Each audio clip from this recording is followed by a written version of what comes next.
HighBridge, a division of Recorded Books, presents Parenting Children with ADHD, 10 Lessons That Medicine Cannot Teach, by Vincent J. Monastra, Ph.D. Read by Jason Vu. Publisher's note: in this audio edition, you will hear references to figures and charts present in the print and ebook formats of the book. Preface to the second edition. 10 years ago, I was sitting in front of this same computer writing the first edition of Parenting Children with ADHD, 10 Lessons That Medicine Cannot Teach. When I stopped and looked back on all that has happened in my life since that time, I was amazed. So many changes in a decade. I guess that shouldn't have been a surprise to me, but it was. After all, in 10 years, a little kindergarten student goes from learning to ride a bike to learning to drive a car. In my case, my two big kids grew up, went off to college, and became grown-ups. My two little kids came into my life, and my wife and I are back in the business of participating in PTA meetings, helping coach little kid baseball teams, going to vacation Bible school, and teaching our children about what matters most in life. You too have gone through quite a change in the past 10 years. Maybe you have become a parent for the first time. Perhaps you have realized that you are the parent of a child with attention deficit hyperactivity disorder, ADHD. Or maybe you have spent a decade searching for a way to bring out the best in your child who has ADHD and felt like you were going nowhere. My hope is that what you learn from the second edition of my parenting book will guide you in raising a joyful, confident child who realizes that no one is perfect, that we all have talents, and that all of us can play an important role in making the world a much better and more loving place to live. This edition has been updated to inform you about new developments in diagnosing ADHD, as well as new medications and psychological treatments for improving attention and helping your child be less impulsive and restless at home, school, and on the ball field. There have also been new initiatives in the field of education, the most important one being the emphasis on changing school environments from one in which bullying reigns to one in which respect for the dignity of all students is the new standard. This book will highlight those changes and guide you in ways to help your school district create a safe atmosphere for your child. Finally, this book includes guidance for teaching life values. The previous edition provided a foundation for teaching new life skills. This edition expands on those lessons and offers a framework for teaching values like generosity, kindness, and compassion. As an attention disorders specialist, I thought it was important not only to help children improve their attention, but also to encourage parents to reflect and teach what is actually most important. My hope is that you will. Introduction.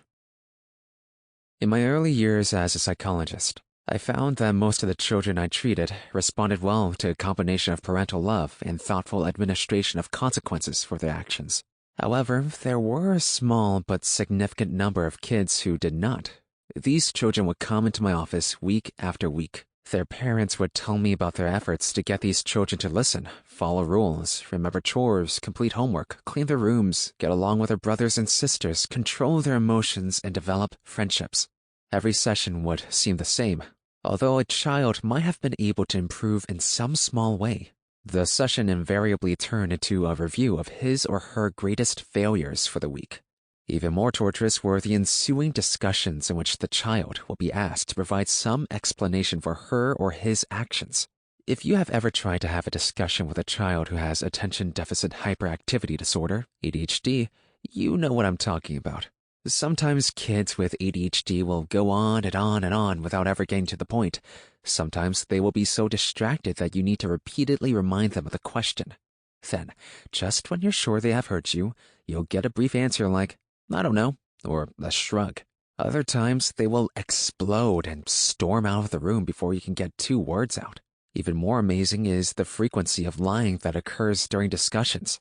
I've witnessed conversations such as one in which a child denied he had broken a family rule and eaten chocolate before dinner, even though his hands and face were smeared with that tasty treat. My watershed moment came during a 1-week period, approximately 25 years ago. It was the beginning of the summer. I was asked to evaluate 2 teenage boys. One boy's parents had begun the school year by offering their son the extraordinarily expensive reward of a new car based on his academic performance. The other boy's parents used a typical strategy of grounding their son from all social activities, television, and use of electronic games and computers until his grades improved. Which strategy do you think worked? The big bribe? The severe punishment? As it turned out, neither was effective. Let's consider the parents who used the expensive reward. They told their son that if he could complete all his homework, attend all his classes, avoid disciplinary referrals to the principal, and merely pass each course for one marking period, they would buy him a new car. He failed to earn the car.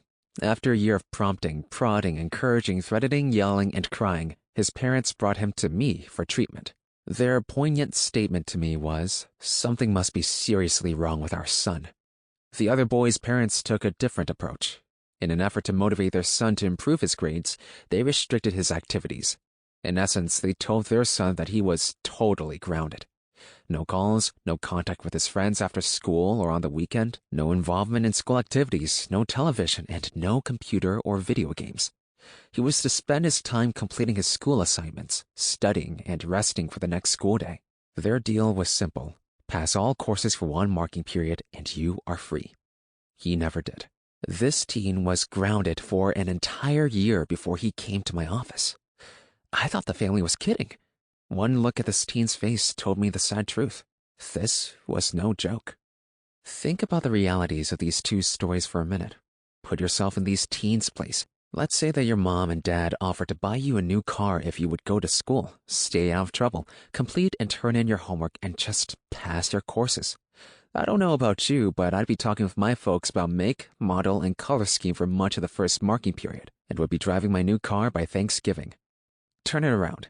Let's say my folks totally grounded me. Once I got over being furious, I would be determined to stay out of trouble, get my work done, and pass those stupid classes. There's no doubt in my mind that I could have done it. Same is true for you, if you don't have ADHD. However, if you have ADHD, you, like my two teenage patients, would be bumming rides from friends or trying to sneak in a little television time.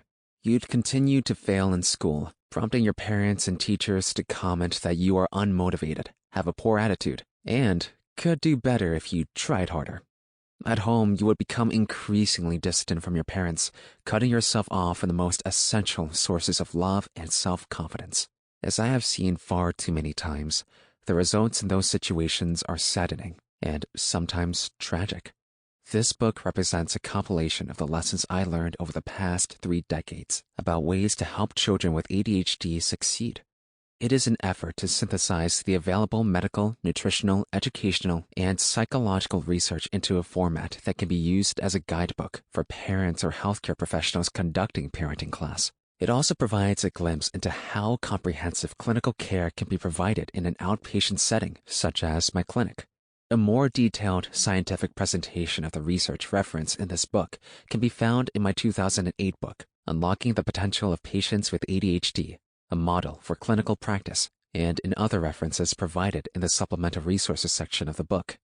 The second edition of Parenting Children with ADHD, 10 Lessons That Medicine Cannot Teach, follows the structure of the Monastra ADHD Parenting Program, MAP, provided at my clinic, with an emphasis placed on teaching parenting strategies rather than providing a detailed presentation of the vast scientific literature in this field. The first 10 lessons in this book contain the material presented during parenting classes taught at my clinic. As someone who hasn't had the benefit of participating in the live classes at my clinic, you also get 2 bonus lessons that discuss common problems experienced by parents as they work their way through the early stages of treatment with their children at my clinic. As a clinical psychologist, directing the clinical research activities of my outpatient attention disorders clinic, I have learned much by collaborating with psychiatrists, pediatricians, family practitioners, educators, counselors, and developmental specialists in the care of the approximately 15,000 patients seen at my clinic. My role has been to personally interview and review the medical and educational records of each of these children, provide psychological and electroencephalogram EEG evaluations, and then rely on the expertise of their physicians to determine the medical causes of the child's attention and behavioral control problems. Once that was done, the members of my clinical team and I have provided a wide range of clinical services, including parent counseling, EEG biofeedback, and social skills training for my patients. I also have helped physicians monitor a child's response to medication by providing quantitative EEG evaluations, neuropsychological testing, and collecting behavioral observations from parents and teachers when medications have been prescribed. As you attempt to bring out the best in your child, you'll need the help of people who've been successful in treating children and teens with ADHD. Although you might not have a comprehensive center like my attention disorders clinic in your city or town, chances are there are experienced therapists, educational consultants, psychologists, and physicians in your region who can be quite helpful. Your child's physician, a regional medical center, or the departments of psychology, psychiatry, social work, education, occupational, physical, and speech therapy at a college or university in your region are good resources to use as you put together your child's treatment team. Parent support groups such as children and adults with ADHD can also point you in the right direction. As I developed our clinic's parenting program, I was struck by the complexity of the available materials and by how difficult it was to use this information in an organized manner. In a similar fashion, I was aware that a substantial number of my ADHD patients are parented by adults who also have ADHD. As a result, I have written this book as a series of sequential lessons to be taken one at a time, because I realize that life at home can't come to a standstill until the next lesson. I have attempted to incorporate certain lifelines that you can use as you progress through this book. I begin by sharing information about the causes of ADHD. I hope that as you learn about the biological factors that can cause problems of inattention, impulsivity, and hyperactivity in a child, you will be able to let go of any sense of guilt you may have regarding your role in causing your child's problems. As you come to understand the causes of ADHD, you will learn why the strategies other parents use to raise their children have failed with your child. ADHD is not a condition that will magically respond to any specific type of parental correction, nor will it be cured by any of the present forms of medical or psychological treatment. ADHD is a condition that profoundly affects one's ability to succeed at home, school, at work, and in social relationships. However, kids with ADHD can develop improved attention, behavioral control, and social skills. Although teachers, physicians, psychologists, and other healthcare providers can assist in your efforts to help your child succeed, in the end, you will realize that you are your child's best advocate and primary teacher in this process. Initially, you and your child's physician will need to make sure that other kinds of medical problems are not interfering with your child's ability to listen, learn, and control his or her moods and actions. To help you understand the kinds of medical issues involved, I review other medical disorders that can cause impairment of attention, mood, and behavioral control. In addition, as part of your consultation with a physician, you will probably be asked to consider the range of medical interventions that can reduce the core symptoms of ADHD. Because medication issues are routinely discussed in the treatment of children with ADHD, I review the primary and secondary types of medical treatments to help you understand how these medications affect the underlying causes of ADHD. I will also let you know how doctors are beginning to use quantitative EEGs to better match children with type of medication to reduce the risk for side effects. In addition to medical treatments, this book emphasizes the importance of other interventions that are needed to help your child. I review information regarding dietary factors and encourage you to examine the adequacy of your child's diet because certain foods are essential for mental functioning. I present a summary of educational laws and provide information to help you work collaboratively with your child's school district. I focus on helping you teach life skills and values that will help your child succeed on the playground, in the school, in the workplace, and one day as a spouse and parent. I also describe effective psychological treatments for promoting your child's attention, memory, problem-solving ability, and social development. Finally, because parents are people too, I explore ways to create time and space for you to enjoy some pleasurable moments with your child, friends, and loved ones. To help you apply the lessons contained in this book, I have included various worksheets, charts, and checklists. Feel free to photocopy these forms for your personal use only. You can also download forms from the book's companion website, pubs.apa.org/books/SCPP/Monastra. One last thought before you begin. In my work with parents, I have noted 3 traits that breed success. First, the parents who report the most progress in their children take it one lesson at a time and do their homework. These parents accept the reality that they will not be able to make headway on all of their children's problems at once. They focus on the goals of a particular lesson, and they follow through. Second, my most successful parents remember that lessons learned in one class need to be continued as the course progresses. They usually have a game plan that they review weekly and continue to do so on an ongoing basis. Third, parents whose kids succeed are persistent. If things are not working out the way they hoped, they ask questions, seek clarification, and revise their approach. You may be wondering, what's the payoff? I had that question too. So I studied the outcomes of children treated at my clinic and looked closely at parenting style. A scientific paper that describes this study in detail was published in the journal Applied Psychophysiology and Biofeedback. First, I made sure that all the children in the study had been thoroughly evaluated for ADHD and other medical problems and were being treated with medication for their ADHD. I then took the time to work with schools to develop support programs for each of these children. During this process, parents began our parenting program. At the end of a year, their children's progress was evaluated. The results indicated that parents who systematically used the lessons taught in this book had children who showed significantly fewer symptoms of ADHD at home. My hope is that you will have similar success with your child. As you listen to this book, you may find yourself wanting more detailed information about a particular topic. To help you in your search, I have included a listing of selected books and scientific papers. These supplemental readings are listed by lesson and can be found at the end of the book. With that said, let's get started. Lesson 1. Everybody doesn't have a little bit of ADHD. As a typical American prone to surfing through the channels on my television, I have often witnessed the upcoming scene. 2 chairs, coffee table, plastic flowers, books in the background, 1 reporter, 1 expert in the studio, the advocate expert. 1 expert with an opposing viewpoint is available via satellite for comment. The topic: Attention Deficit Hyperactivity Disorder, ADHD. Invariably, the in-studio expert is asked to define ADHD. This doctor provides some variation of this statement. ADHD is a psychiatric disorder characterized by symptoms of inattention, with or without evidence of hyperactivity. Some of these symptoms were noticed by age 12. The condition does not usually disappear with age. It is likely to cause impairment through a person's life. Patients diagnosed with ADHD are inattentive, seem to act without thinking, fail to listen to instructions, and have difficulty concentrating at school and completing their schoolwork. They are at risk of dropping out of school, using illegal drugs, and eventually having difficulty succeeding at work and in their marriages.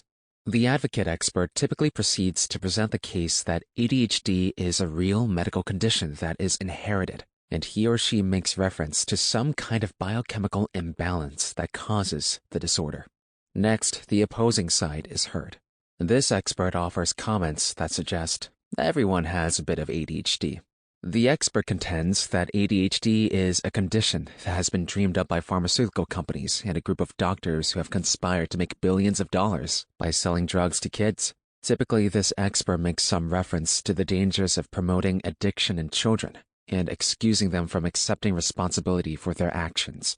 Sometimes an anthropological spin is presented, which suggests that kids with ADHD are like hunters living in a society that no longer needs that type of service. The conclusion of the interview consists of a listing of ADHD symptoms with the recommendation that if your child shows these symptoms, you should consult with his or her physician. At first glance, that conclusion may sound okay. However, it skirts the real issue. Is ADHD really a medical condition that requires treatment? Or is it just a term used by people to avoid responsibility or to drug kids and make tons of money? To answer these questions, the National Institutes of Health, NIH, organized a meeting in 1998, the NIH Consensus Conference on the Diagnosis and Treatment of ADHD. The complete consensus statement is available on the NIH website. See supplemental resources. During this 3-day meeting, hundreds of ADHD specialists, including myself, met in Bethesda, Maryland, to review the scientific evidence regarding the causes and treatments for ADHD. Because ADHD is one of the most extensively researched disorders in our society, the NIH was able to examine the results of more than 1,000 scientific studies. On the basis of this review, the NIH concluded that ADHD was indeed a health impairment that, when untreated, increased a person's risk for failure at school, involvement in substance abuse and criminal activities, and the development of a variety of problems at work and in social relationships. ADHD is a condition that is diagnosed on the basis of the presence of a degree of inattention or hyperactivity and impulsivity that is so great it interferes with a person's ability to succeed at home, school, work, or in relationships with others. Physicians, psychologists, and other qualified healthcare professionals diagnose ADHD according to the presence of symptoms that are listed in the 5th edition of the Diagnostic and Statistical Manual of Mental Disorders, DSM-5, American Psychiatric Association 2013. For a person to be diagnosed with ADHD, he or she must meet 5 separate standards called criteria. These criteria have to do with the number of symptoms, the age at which these symptoms first caused difficulties, the situations in which these symptoms are shown, and the presence of impairment of functioning at school, at work, or in social relationships. In addition, it must be shown that these symptoms are not caused by another mental or physical disorder. The 5 criteria needed to diagnose ADHD. The first criterion for a diagnosis of ADHD has to do with the number of symptoms of inattention, hyperactivity, or impulsivity shown by a person. Strange as it may sound, not all patients with ADHD will show symptoms of inattention. Similarly, not all patients with ADHD will be hyperactive, which is confusing. To be diagnosed with ADHD, a child must show at least 6 symptoms of inattention, impulsivity, or hyperactivity. Children 17 and older and adults must show at least 5 symptoms of inattention, impulsivity, or hyperactivity. These symptoms must have been observed for at least 6 months. If the child only shows a sufficient number of symptoms of inattention, they meet one of the criteria for the diagnosis of ADHD, predominantly inattentive presentation.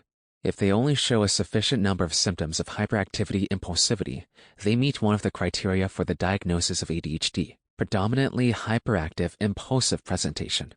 If they show enough symptoms of both inattention and hyperactivity impulsivity, they meet the first criteria to be diagnosed with ADHD, combined presentation.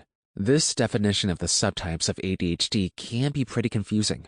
So many people use the term ADD, attention deficit disorder, when the patient only has problems with attention, and the term ADHD when hyperactivity is also a problem.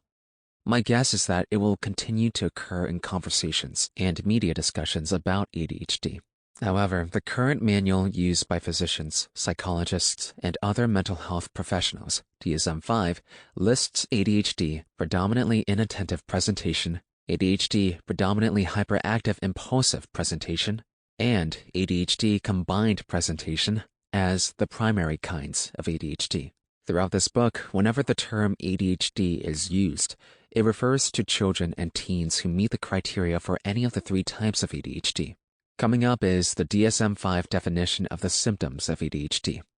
Inattention. 9 types of inattentive behaviors are listed in the DSM-5. The patient must show the behavior often for it to be considered cause for concern. The behaviors are described in this way. A. Fails to give close attention to details or makes careless mistakes in schoolwork, work, or other activities. For example, overlooks or misses details. Work is inaccurate. B. Has difficulty sustaining attention in tasks or play activities. For example, has difficulty remaining focused during lectures, conversations, or lengthy reading. C. Doesn't seem to listen when spoken to directly. For example, mind seems elsewhere, even in the absence of any obvious distraction. D. Doesn't follow through on instructions and fails to finish schoolwork, chores, or duties in the workplace. For example, starts tasks but quickly loses focus and is easily sidetracked. E. Has difficulty organizing tasks and activities. For example, difficulty managing sequential tasks, difficulty keeping materials and belongings in order, messy, disorganized work, has poor time management, fails to meet deadlines. F. Avoids, dislikes, or is reluctant to engage in tasks that require sustained mental effort. For example, schoolwork or homework for older adolescents and adults, preparing reports, completing forms, reviewing lengthy papers. G. Loses things necessary for tasks or activities. For example, school materials, pencils, books, tools, wallets, keys, paperwork, eyeglasses, mobile telephones. H. Is easily distracted by extraneous stimuli. For older adolescents and adults may include unrelated thoughts. And I. is forgetful in daily activities, for example, doing chores, running errands. For older adolescents and adults, returning calls, paying bills, keeping appointments. Hyperactivity, impulsivity. There are 9 types of hyperactive impulsive behaviors listed in the DSM-5 used by physicians, psychologists, and other licensed mental health providers. As with inattentive behaviors, a child must show at least 6 of these 9 symptoms, often to meet the first criterion for a diagnosis of ADHD. Again, children ages 17 and older only need to show at least 5 hyperactive or impulsive symptoms. The specific behaviors are described in this way. A. Fidgets with or taps hands or feet or squirms in seat. B. Leaves seat in situations in which remaining seated is expected. For example, leaves his or her place in the classroom, in the office or other workplace, or in other situations that require remaining in place. C. Runs about or climbs in situations in which it is inappropriate. In adolescents or adults, may be limited to feeling restless. D. Unable to play or engage in leisure activities quietly. E. Is on the go, acting as if driven by a motor. For example, is unable to be or is uncomfortable being still for extended time, as in restaurants, meetings. May be experienced by others as being restless or difficult to keep up with. F. Talks excessively. G. Blurts out an answer before a question has been completed. For example, completes people's sentences, cannot wait for turn in conversation. H. Has difficulty waiting his or her turn, for example, while waiting in line. And I. Interrupts or intrudes on others, for example, butts into conversations, games, or activities. May start using other people's things without asking or receiving permission. For adolescents, may intrude into or take over what others are doing. So, to determine whether your child has ADHD, he or she needs to have at least 6 symptoms of inattention, 6 of hyperactivity impulsivity, or a combination of 6 of each type of symptom, 12 total. If this seems true about your child, then she or he meets part of the first criterion for this diagnosis. An equally important part of this first criterion is that the symptoms of inattention, impulsivity, or hyperactivity are occurring more frequently than would be expected for the child's age. Because of the need to compare a child's behavior with that of other children, doctors often ask parents, teachers, and others who are familiar with the child to complete behavioral rating questionnaires. These forms ask a person to provide information about the kinds of ADHD symptoms that they observe and the frequency with which these symptoms occur.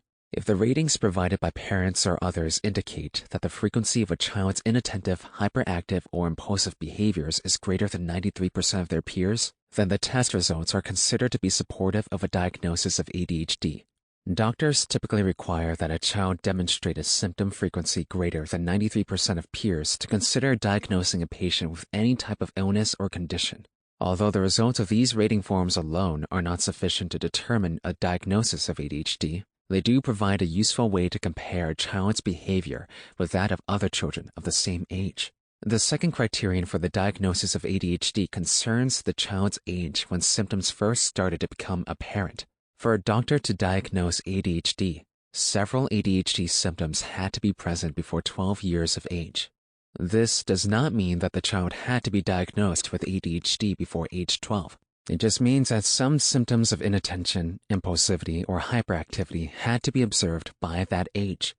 The requirement that the child needs to show several symptoms of ADHD by the age of 12 makes a lot more sense than the rule listed in previous diagnostic manuals. Before DSM-5, the child needed to show symptoms by age 7.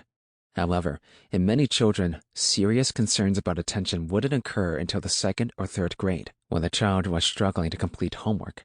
Even then, many parents would just naturally start to take over and function as their child's brain for years, repeatedly reminding the child about responsibilities, helping the child stay organized, endlessly explaining family rules, and working for hours on end to help their child keep on top of homework. Because the parents did so, their son or daughter continued to earn good grades throughout primary school. Thus, it often wasn't until the child was in middle school and unable to do homework or take notes during lectures, or was disruptive in class, that significant problems were apparent to parents and teachers. Over the years, clinical researchers have learned that although some children with ADHD are diagnosed by age 7, others are identified at late. Sample complete. Ready to continue?